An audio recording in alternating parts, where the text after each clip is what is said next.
Hey y'all, welcome back. Now today I am here to review something that I've been wanting to review for a long time. I've been wanting to open up these figures.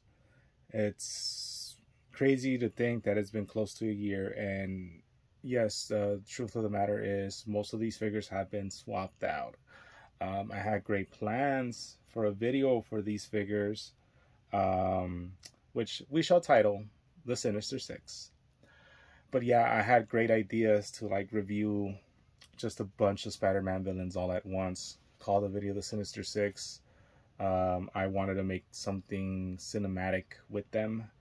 That never came to be. I would have filmed it at the start of the year, but then just things happen, I ended up catching a certain virus, and yeah, so I just put that in the back burner for a while. Next thing you know, I ended up receiving some figures, and then some of the figures that I was going to open up before were announced as okay, so pretty much I was going to open up Toy Biz versions of like the Lizard and Scorpion, and I ended up keeping those Toy Biz versions now in the packaging because Hasbro announced retro card versions of both the Lizard and the Scorpion, which I have pre-ordered, and they're coming.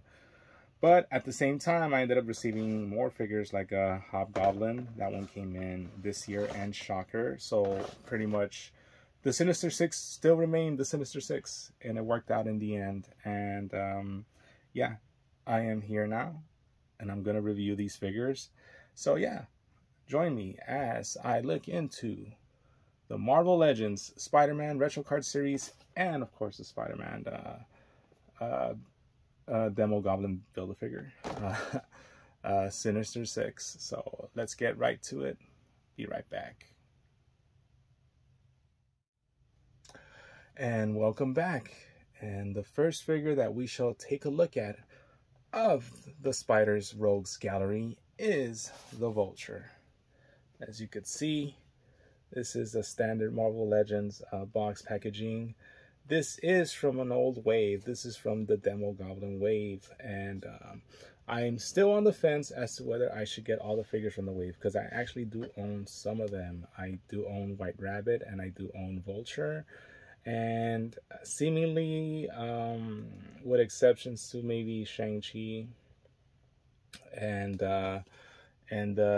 Superior Octopus, I think the rest of the figures would have been easier to get. But then again, that's that's 1/3 of the figures. I honestly do think I have the hardest figure to get though from like the line. And a lot of people are saying like, why are you going to open it then if it's so rare? Because that's what you're supposed to do with figures. You're supposed to open them up, at least in my honest opinion. If you were to ask me what's the best thing to do in regards to figures, in regards to collecting them, it's like, yeah, it's nice to have them in the packaging, but if it came to opening them up and being able to display them along with like the rest of the figures that I have already opened up, or leaving it in box, knowing how much it's worth, it's like at some point or another, rare figures are going to be rare figures, and you know which ones not to open up. The con exclusives, one of a kind or a few of a kind figures, those are the ones that you obviously do not open ever. And then, but this was sold at retail, this was sold at retail. So what makes you think that they're not gonna re-release a version of it, or re-release a newer, much more improved version of it down the line? So it's best to just open these figures up and just enjoy them, So this Vulture figure looks great. And nice shading of the green, nice shading of the packaging. It's kind of weird how he has the alternate head sculpt right here, and then he has a Demo Goblin head. He is the figure that comes with the Demo Goblin head. And yeah, like, I don't know, like I do want to assemble the Carnage family, but I already have like a Hobgoblin / Demo Goblin looking figure that was from Toy Biz, so I don't know. I really don't know what I'm gonna do in regards to that, But yeah, let's box. And came in 2 separate pieces, so let's take a look at the wings. The wings have a nice coloring to them. It's I don't know if the light is too bright, but definitely in person you could see like there's like kind of like a shading, like it's like lighter on here and it's darker on here, so I kind of like that. The wings look good, and here comes the Vulture, Adrian Toomes. More than likely he will get an updated retro card version, but it's gonna be different. I don't think the animated series ever had like the fur lining. He had more of like a techno suit, you know. Would be nice to get that figure though as well, because if I recall, that Adrian Toomes had like a younger looking version with like brown hair. So yeah, like I don't mind opening this up, and then next thing you know, they announce a retro card version that's based off the animated series, because it's just two different distinct looks to them, in my honest opinion, with exception to like the Scorpion that was already announced and the Lizard that was already announced. There's not that many Spider-Man villains that I really want to see get made besides Chameleon. I want Chameleon. But I want him in like the blue kind of jumpsuit that he actually wore in the show, you know, with the belt. And because they have released a Chameleon, I do own him, but it's just him like in a standard like kind of business suit, and it's like I know that's more comic accurate, but you know, I want the animated version of Chameleon. And besides that, I would also want to see the Spot. The Spot. They could do a lot of crazy things, especially like, you know, like if they do like kind of like the removable torso, kind of like how Cannonball did. Is it Cannonball? Yeah, Cannonball, the X-Force guy. You know, it's like you could have them be separated, and then you could have like a piece, you know, of him like coming out. Kind of similar to like the Dirtbag from TMNT. Like he has like a little not otter, what is he? Groundhog hole, I guess, and then it like he splits into half, and you could actually put him like on the floor, like if he's coming out of the floor. So I think that's pretty cool. Articulation on the Vulture is pretty awesome. He actually does have butterfly joints, so that's good. He's very sinewy. He's very skinny. He is a great representation of the comic book Vulture, and I dig this figure. I do not regret opening him, because he is pretty up there in price now. And but hey, like I said, action figures are meant to be opened, and there is no regrets in me doing what I did. So there you go. But let me see how the wings attach. That's what I'm trying to figure out now. How do these? Oh, okay. So they attach right here on the arm. So he has like little pegs right here on the arms. And I guess you could attach. Bam. Okay. That makes sense. I don't know, man. I think these pegs are kind of too thin and too flimsy. I'm not gonna lie. I could see them breaking off. I could see them breaking off at some point if you're not careful. So I don't know how to feel about them, to be quite honest with you. It's a lot harder to put them both at the same time. I'm not gonna lie, but okay. There. Jesus. Oh man. Yeah, unless I'm putting them wrong. No, let's see. I mean, yeah, okay. They're staying on a lot better now. But that is something to like a point of a point of contention, something that, you know, a negative mark, I feel. Because I just feel like if you accidentally drop the figure and it breaks off, you're pretty much SOL at that point in time, you know. Or even putting them in. I don't know. I'm really nervous about putting them in, but yeah. I mean, he looks pretty awesome with the wings on, but yeah, I don't know. The wings are pretty flimsy. Articulation wise, he's pretty good. He's comparable to like a Spider-Man figure. Yeah, he's comparable to a Spider-Man figure, especially like I guess the skinnier retro Spidey, not the newer ones that have been released, like the pinless versions, you know. Wow, I see I spent like 7-8 minutes talking about Adrian Toomes only, so it doesn't bode too well for the rest of the figures that I'm gonna have to talk about. So this might be a really long video, so hopefully you guys have your favorite beverage and enjoy the ride. So yeah, I don't know. I would have given him a 4, like a 4 out of 5 or 8 out of 10.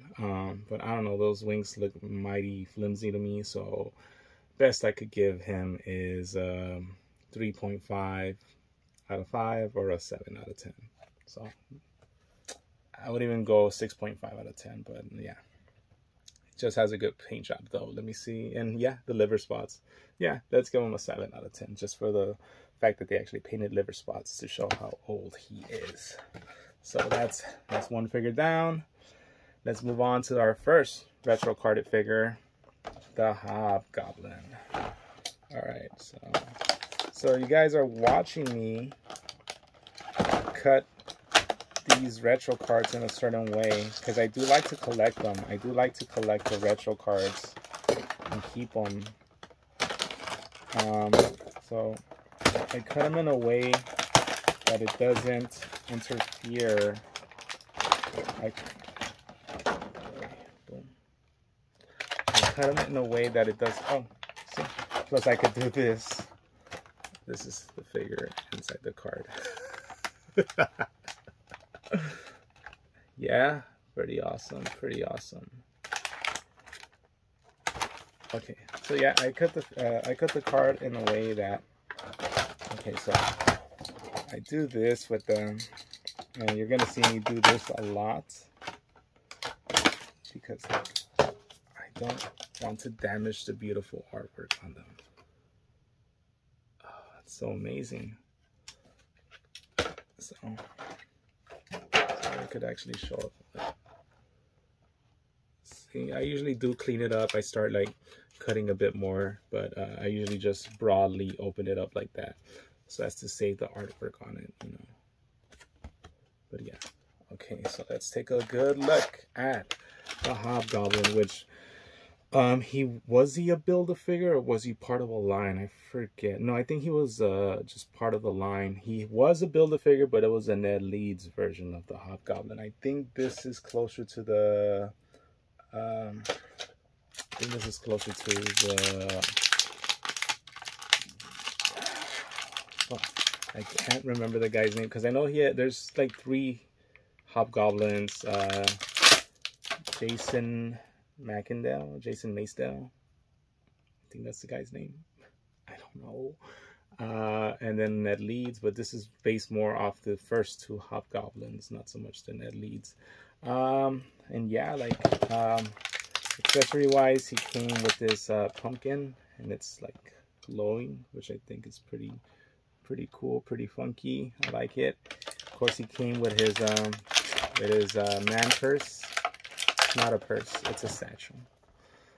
So he came with his satchel. And of course, he came with his famous glider. Now, funny story, this is of course the mini version of the glider. He does have a bigger, more advanced glider, and he does use it in the show.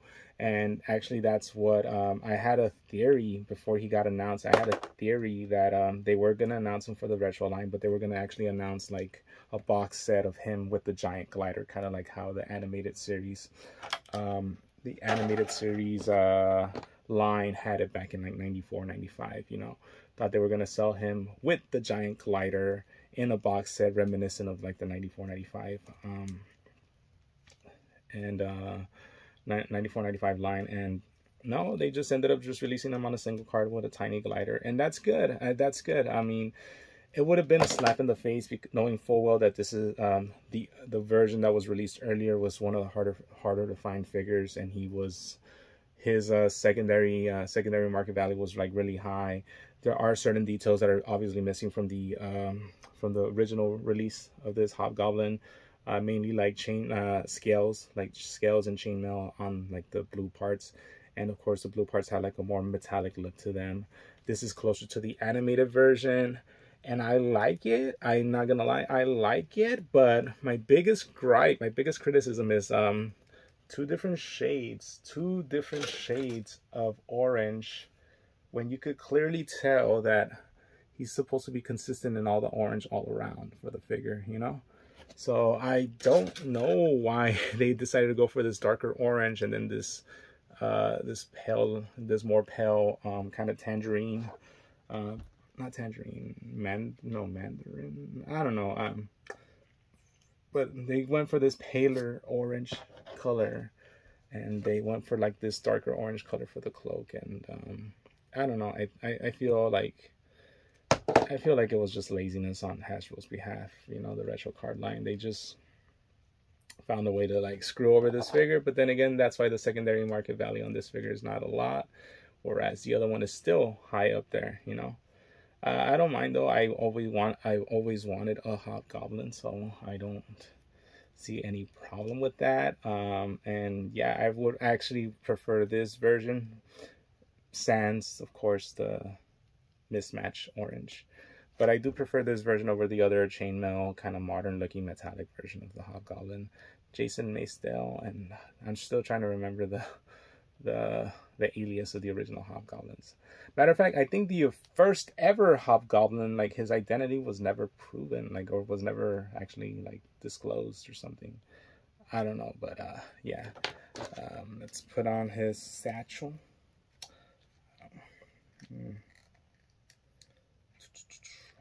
But yeah, other than that, the figure articulation wise, it's not bad. It's not bad.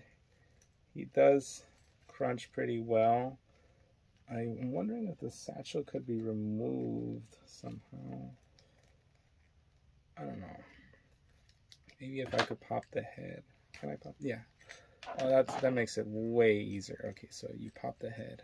Bam. Pop the head. And then you put this.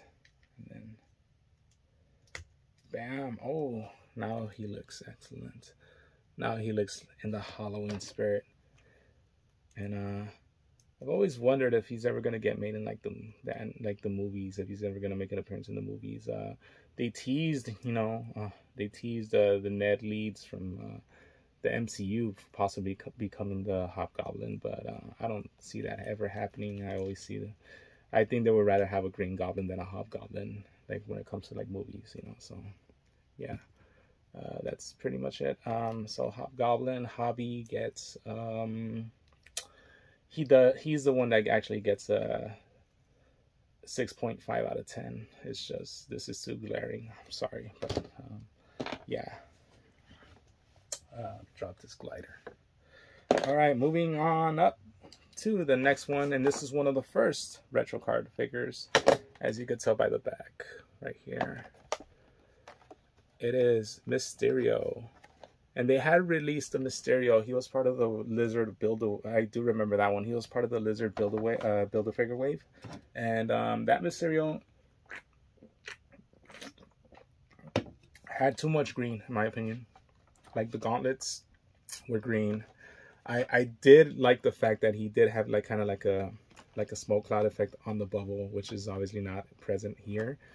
But that Mysterio did have, and I think it was a variant. I think there was a variant. One had like a white, and one had like a green. So, but I did appreciate that, you know. I'm trying my best. Trying my best to not ruin the card. Oh, did something just fly out? Oof. But yeah, I think the little white paper just flew out. There you go.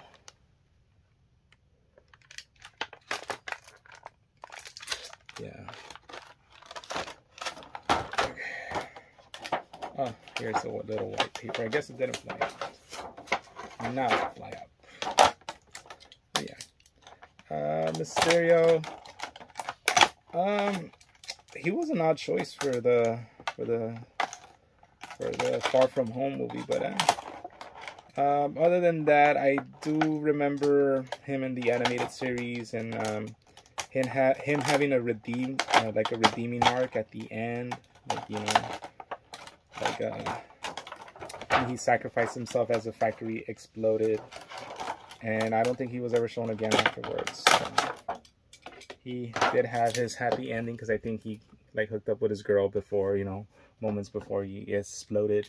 But but yeah, I remember him much more from like the Nintendo 64 Spider-Man game, and especially the quips that Spider-Man had for him. It's like, hey, whoa, this is freaking awesome. I did not know that. And Quentin Beck, I do remember Mysterio's identity, Quentin Beck. So you could actually remove. Oh, that's pretty awesome. That's pretty cool. But yeah. So, of course, he came with like these illusion effects. Imagination. Okay. But yeah. Yeah. Articulation wise, yeah, he's pretty good. Pretty good. I like how the lines aren't just drawn on, they're actually sculpted on, so that's a big plus for me. That's a big plus for me concerning Mysterio. But I'm trying to see how do the arm thingies fit. Oh, okay, I get it now. It's like they wrap like around like that, like he's shooting bubbles at you, the bubbles of death. Okay. But yeah, so I guess I could go into speaking of movies, Mysterio, you know, I guess I could go into detail what I was trying to film. Mind you, this was fresh off of No Way Home, so in December I wanted to kind of film my own action figure review version of No Way Home, in which the Sinister Six would be incorporated into the review. And you know, like I don't know, like I would try to use my Book of the Vishanti. It's what's hidden in the back. I would use my version of my Book of the Vishanti right here. I would use my Book of the Vishanti to try and make my reviews go faster, and somehow that would make like all my reviews just pretty much I don't know, the way I would phrase it would be something along the lines of like, I wish I could just review everything at once, and then that's when all these figures would just gang up on me, like the Sinister Six would gang up on me, and that's still how the review would be. Like I would just try to correct my mistake, but in the end the whole thing would be that I would start making shorter reviews, because I know sometimes they're long. Shit, like this one right now is already 21 minutes long, so it's like I figured that I tried it. I really did. I always told myself that I was gonna try to like fit reviews into like TikTok sized videos, and even then I just can't. I just cannot. You know, I think the best I could do is like 7 minutes, and then like the Captain America review happened, and that one was like a good close to 20 minutes. I'm like, oh shit. I just can't, you know. So in a way, it's kind of good that I wound up being sick, because yeah, like I was never gonna be able to like just make. I mean, I can, but then I wouldn't be happy with the final results, you know. I really don't know what I want to do, you know. I think I'm enjoying this right now, like, because I tried doing the reviews in which I didn't show my face, and I like those, but and then I tried doing those reviews like in the picture box, you know, and those were supposed to be the reviews that would be only like 3 minutes long, and they're like 15 minutes long on average. And I mean, it's still better than like the fucking 45-minute reviews I usually started with back in the day, you know, for one figure. But yeah, like I don't know, like, and I think I'm liking this a lot more, like starting with like the Turtles review, you know. I think I like being in front of the camera, just opening a bunch of figures at the same, like all at once, and just like going through them. And yeah, I think I prefer this right now more than anything. The Mysterio figure is pretty cool. I like the gold accents. I like the gold accents on him. It is kind of tricky though to like figure out where does all his things go. I'm still having a hard time like trying to figure out like how do they attach to him. But I think it's something along those lines. Other than that, like the head sculpt underneath the bulb was a nice surprise. I did not expect that coming. So yeah, like I'm gonna give him 7.5 out of 10. 7.5 out of 10. I think he's probably the best figure I've reviewed right now so far. So there we go. Okay, let's go to the next figure. And let's go with Electro. Once again, another one of the early kind of version, early figures that was released in the retro line. So that's good. All right. Let's open him up. And yeah, he's been here a while. Like his card already started getting smushed. So. Funny story, true fact about Electro and the animated series. He debuted like literally, I think it was like the last season of the show. He definitely debuted way too late into the production run of the show, and that's because the cartoon writers could not use him. They could not utilize him because Electro was pegged to be the villain of the Spider-Man movie project that was supposed to be made in the 90s. A lot of directors were attached at different points to that project. I think most notable one was James Cameron, the guy that directed the Terminator and Titanic, you know. So and Avatar, of course. So yeah, so they couldn't use Electro at all in the show because I guess they just didn't want a conflict of interest. They didn't want to give him an origin that was different from the one that they were trying to make for the movie. So they just decided not to use him at all until later down the line, and they gave him one of the funkiest kind of the origin stories in the animated series, because in the animated series he was like the half brother of the Chameleon and like the son of the Red Skull or something like that. I remember something funky like that, you know. But he was shown to be a very like a powerful villain in that show. Like he took down like Captain America, like Captain America's like homies from like back in the World War II days, like all the villains, you know. He even took down the Kingpin, and if you guys watched the show, like the Kingpin would almost never be like, come on, the Kingpin would like squeeze out Scorpion and all these other villains, you know. And nope, Electro was not having it. He used his he zapped pretty much the Kingpin away. And yeah, so yeah, it was weird. Like the Gauntlet state, by the way, it was weird.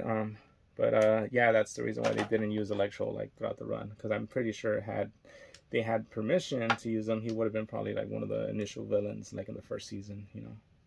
But yeah, they had released Electro before, but they had never released them in this. Well, I mean, Hasbro had never released them in this color scheme, his classics color scheme. They released a version of him like in black pants, and I had a chance to own that version, but I never really was a fan of it, so I just decided to like be patient, and my patience paid off with this figure being released. So there you go. Electro, I think it's like, I want to say it's the, yeah, no butterfly joints, so more than likely this is the Bucky Cap Buck. And yeah, I'm gonna give him a 7 out of 10. Great figure. All right, let's go with Shocker! Shocker! Okay, the Shocker.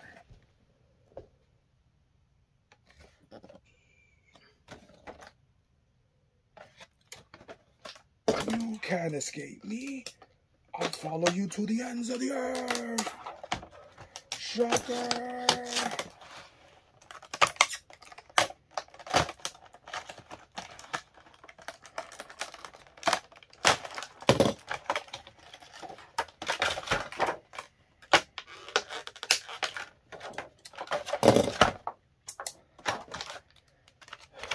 Here's the Shocker. And wow, he actually came with like a lot of alternate arms. So I guess that's cool. I guess he came with like weird. It's not like alternate hands. It's like alternate arms, you know? Like wow. I think this is the first time I had seen this in a Legends figure, like the actual whole like forearm could be removed. And that's pretty cool. So these are closed fists and these are open fists. So that's pretty cool. I wonder if they've used it on another figure before. I would figure that they would have used it like on a Iron Man or something, you know.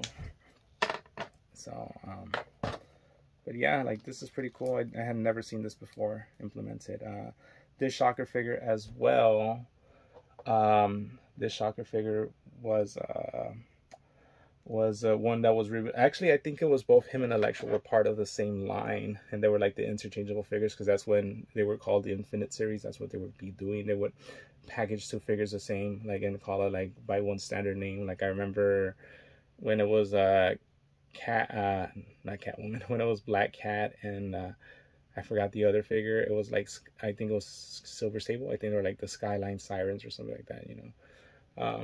But yeah, so these were the two villains that were packed together. And of course, Shocker also had a much more modern look. This is much more closer to the classic looking Shocker. My only gripe with Shocker is the fact that he does not have it's sculpted on. Don't get me wrong, like kind of like the padding on his suit is sculpted on, which I appreciate, but it's not painted on. It's not painted on, like the black parts of the sculpt are not painted on, and they should be like painted on black. So I don't know. I don't know if they want us to like get our wash brushes and just like brush it ourselves, you know. I mean, it's Hasbro, you know. It's not past them to do that, you know. But that's some, you know, that's exactly the same thing that they did with the pumpkin wrapper and the King Sphinx from the Power Rangers Lightning collection. So I wouldn't leave it past them to do something like that and be like, oh yeah, you guys do it, you know. You guys paint our figures that we sell to you, and that we're slowly creeping up the price on. So.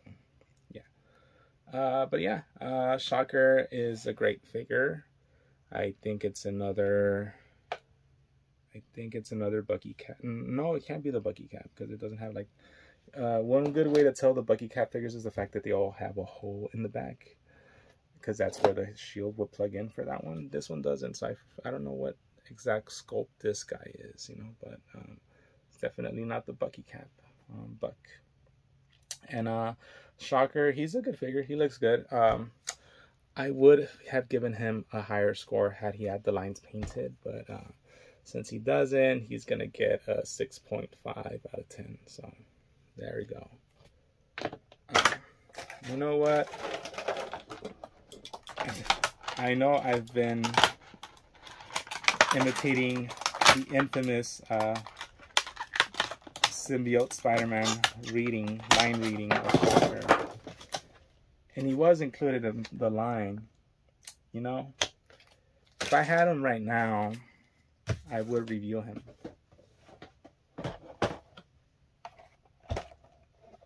Surprise review. The Marvel Legends. I know we have one more member left of the Sinister Six, but hey, what better way than to show off the rival that he fought with in Spider-Man 3. Symbiote Spider-Man.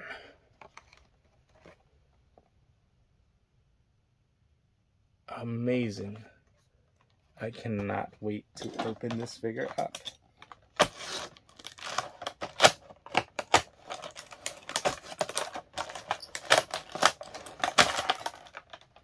Surprise reviews are always the best. Look at that. Beautiful artwork is preserved.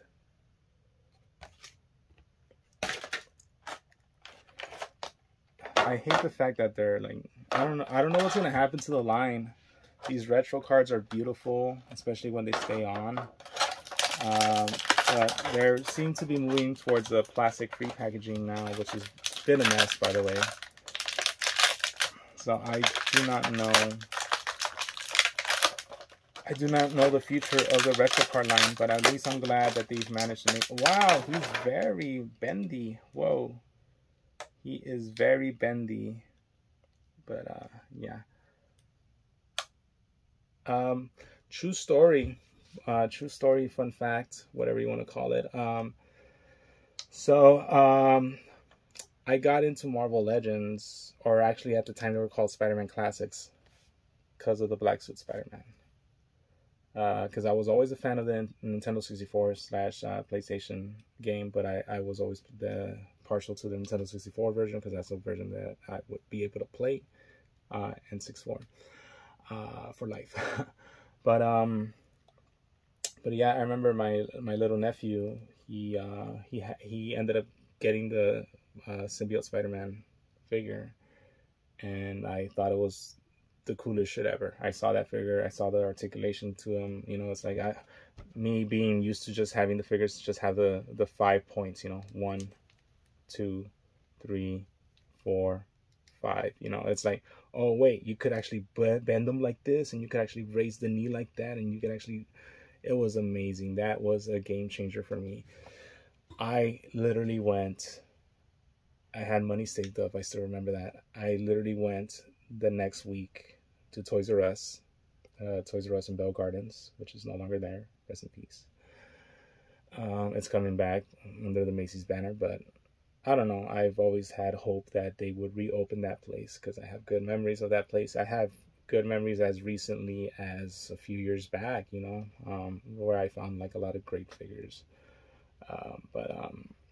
Yeah, like I remember getting the whole first wave. I remember getting this guy, the Venom, the normal Spider-Man, and the Man Spider, all at the same time. And yeah, and that started my love for collecting Marvel Legends. And I want to say, with regards to like an extended break I took, I've never looked back ever since, you know. So yeah, I owe it all to this man, the retro Spider-Man. And I like the fact that he came with different pairs of hands. He came with like web shooting hands, and wow, there's a helicopter flying overhead. But web shooting hands, and of course wall crawling hands. So yeah, I think it's The Rock. He's like flying to like film Black Adam or something. I don't know. But yeah. And yeah, so that's the story of how I got into Marvel Legends, you know. And yeah, I've always thought about like, hey, what if my nephew never got that figure? And I never looked at him, and I never thought it was the coolest shit ever, you know. It's like, would I be collecting figures now? It's a weird butterfly effect to think about, you know. But hey, I'm collecting figures now, and that's all that matters, you know. And I'm broke. But yeah, this retro Spider-Man is really cool. Butterfly joints. I thought it was going to be the pinless body, but it's still not the pinless version of the Spider-Man. I think it's barely the newer Renew Your Vows. I think that's the first ever pinless version of Spider-Man that's been released. Not to say that this black suit retro Spider-Man isn't bad. It's pretty badass, if I do say so myself, and a really, really worthy replacement, because the only black suit Spider-Man that I have is the one that I originally have from back then. So finally a worthy replacement. 8 out of 10. 8 out of 10. So it's kind of unfair to say that the highest reviewed figure so far has been one that's not even part of the Sinister Six. If we were to go based off of how I was reviewing the figures beforehand, it would be Mysterio. That's the highest reviewed figure, but it's my channel. I'll do what I want. So we're finally getting to the last figure, which is good because my daughter's sick and I need to go see my daughter. And yeah, I'm just ruining the Sandman. he comes with a buttload of accessories, so that's always a good sign. And I think as you can see, he doesn't have any advertisement on the back for other figures, and that's usually a good indicator that he wasn't part of any series at all. He was his own single release. Every other figure was part of a series or a wave. And this guy, he is a fan channel exclusive, or he was a fan channel exclusive. I think he's much more readily available in other retailers now. So, actually, no, I don't think. Is he available at Walmart? I want to say he probably is now, but he wasn't before. Before, the only place you could actually get him would be like Amazon and Big Bad Toy Store and all these other places that should be sponsoring me. I'm poor and I can't afford any figures anymore. But yeah. Alright. But I appreciate the fact that he came with just a shit ton of accessories. I dig it. I like this version of the Sandman a lot better than the Build-A-Figure, because he was released as a Build-A-Figure as well. And I don't know, that guy was just way too big in my opinion. And yes, I know the Sandman could expand in size, but he just seemed way too big. And the fact that he had his belt buckle expand with him, it's like, I don't know, it just looked really ridiculous. But I don't know, I think the accessories on the Sandman are gonna push him over. Yeah, it's just like, it just comes with all these things, you know, it's just coming with all these things that are making him seem, let me see, so I'm assuming that you put, oh, dang, yeah,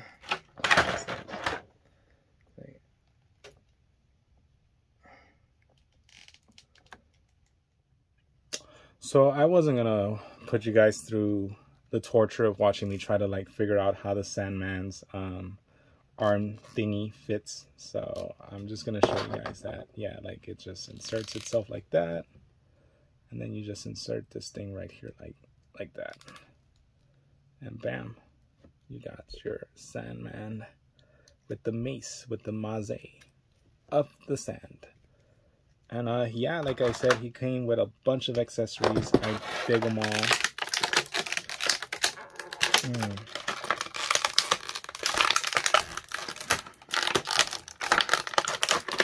I'm in trouble popping the head out.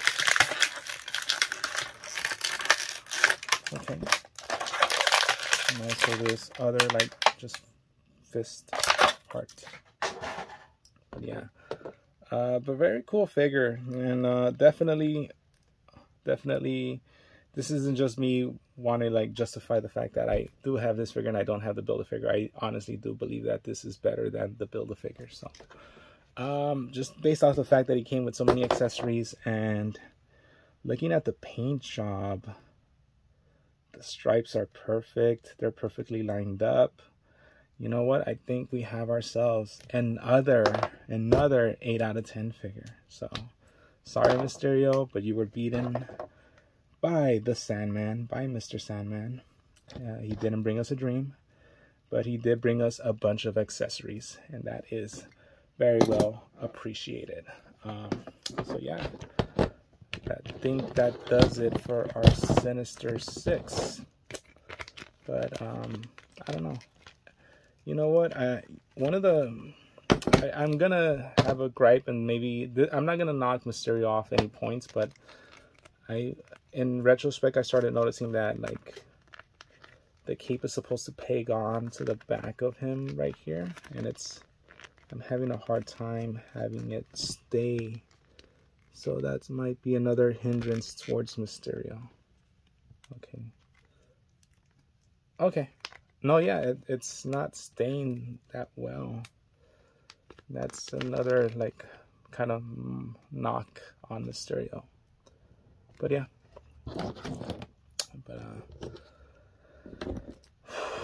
I think that does it for all the figures. Or does it?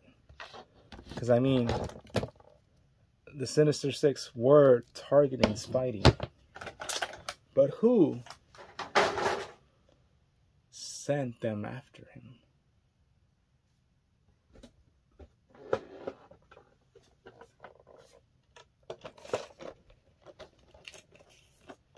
Oh yeah.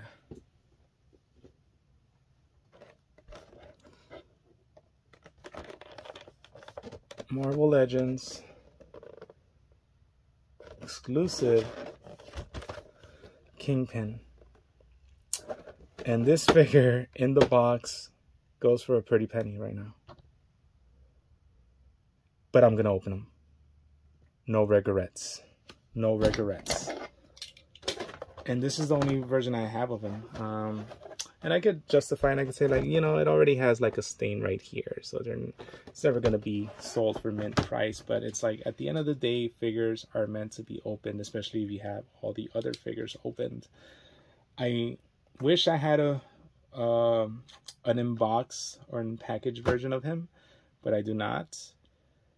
The chances of me ever seeing him again like that are pretty slim to none. But I don't care. Action figures are meant to be opened. And yes, this Kingpin is based off a Build-A-Figure from one of the earlier Spider-Man waves. And difference is this one is closer to the animated series version, whereas the other one had like a more standard, just typical white suit, kind of mafioso white suit. Okay. There you go. And with the cane, an alternate head, and such a big wide back. Yeah. Action figures are meant to be opened with, they're meant to be displayed, and they are meant to be played, I guess. Not that that's my thing or anything. But yeah. Look at that beautiful packaging.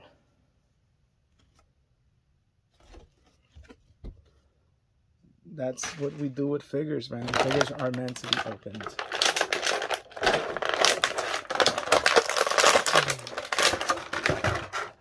Oh my God. Yeah. Yep. Wilson Fisk, the Kingpin himself. And as much as I like the amazing kind of detail on the damage head, as much as I like that amazing detail on it, you gotta give him that clean kind of King of New York type of head. He's ready to hit the gala in style and profile. Oh yeah. Let's give him let's give the pimp his pimp cane. Bam. So that's the guy that was employing the Sinister Six. He was the man behind it all. And this figure, just the fact that he's an animated version, Build-A-Figure size, just amazing color, really accurate, multiple accessories, multiple heads. I mean, well, the head and the cane, you know. Yeah, they could have just easily put him in a black suit, called it a day, but they actually went and redid the animated series version of him. And in the packaging, he looked amazing. He looks pretty great outside of the packaging as well. I'm going to give the devil his due. 9 out of 10. 9 out of 10. So, this is a size comparison, by the way. Let me see. Let's put Spidey up to task with the Kingpin of crime. Yeah, that's pretty awesome. So there you go. That does it for my review of the Sinister Six. I'm sorry I couldn't have made it a bit more cinematic, which would have wound up with me making, you know, 3-minute long TikTok videos. I really don't know what I'm gonna do with action, like in regards to like action figure reviews, like what's the future holding for them. But it's a road, it's a bridge that I shall cross when I get there. In the meantime, you guys take care. Peace and love like always. And I am out.